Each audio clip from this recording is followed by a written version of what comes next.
পোহালে পাখি বলে তেরে খাই রাত পোহালে পাখি বলে তেরে খাই আমি গুরু কার জমা খাই লয়ে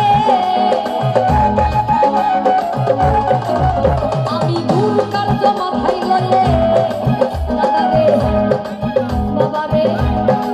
দাদা রে কি করি আর কোথায় যাই বাবা রে দাদা রে কি করি আর কোথায় যাই কেমনে যাই পোহালে পাখি বলে তেরে খাই পোহালে পাখি বলে তেরে খাই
সবাই একটা সুন্দর মুহূর্ত উপভোগ করছি দেখো অনেক দিন পরে তাই না আমাদের মা বোনেরা আছেন ভাইয়েরা আছেন বাবারা আছেন সবাই আছেন আমরা যদি সবাই মিলে একবার জোরে করতালি দিতাম সবাই মিলে একটু আনন্দ করলে বাউল গানটা আরো বেশি মজা হয় সবাই মিলে পোহালে পাখি বলে তেরে খাই রাত পোহালে পাখি বলে তেরে খাই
কি বলে